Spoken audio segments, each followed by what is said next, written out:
السلام علیکم ورحمۃ اللہ وبرکاتہ۔ 2 دن پہلے ایک 60 یا 70 سالہ بزرگ مسجد میں داخل ہوئے۔ سفید داڑھی پر نور چہرہ اور مسکراہٹ ان کے گرد جیسے دائرہ بنائے ہوئے تھی۔ مسجد میں داخل ہوتے ہی انہوں نے مسجد کی صفائی شروع کر دی۔ صبح 8 بجے شروع ہوئے اور دن 1 بجے تک یعنی مسلسل 5 گھنٹے تک وہ صفائی میں مصروف رہے۔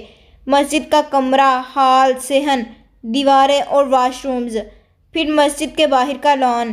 مجھے لگا کہ کوئی مقامی بزرگ ہیں۔ جب وہ فری ہو گئے تو میں نے تربوز کاٹ کر انہیں دعوت دی تو وہ ساتھ آ کر بیٹھ گئے اور تربوز کھاتے ہوئے میں نے پوچھا، یہاں مسجد کی صفائی آپ کرتے ہیں؟ کیا آپ کا گھر مسجد کے ساتھ ہی ہے؟ کہنے لگے، نہیں بیٹا، میں تو مسافر ہوں، کام کے سلسلے میں ایک جگہ سے دوسری جگہ سفر کرتا ہوں، اور اگر اس دوران راستے میں کوئی مسجد نظر آ بھی جائے تو میں اس کی صفائی کر دیتا ہوں۔ بہت ہی پرانی عادت ہے اور اس وجہ سے کبھی بھی بیماریوں نے مجھے نہیں گھیرا۔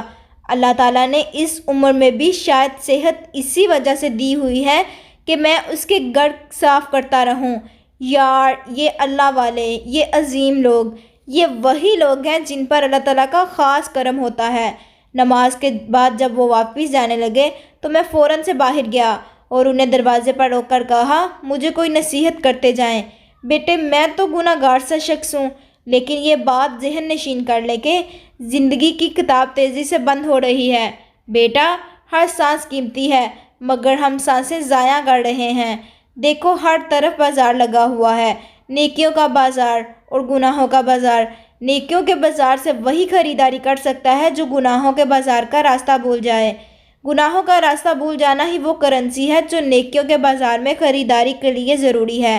اس نیکیوں کے بازار کا دروازہ ہر شخص کی زندگی میں ایک بار کھلے گا، یعنی اس کی پیدائش پر، اور پھر کسی بھی وقت اچانک بند ہو جائے گا۔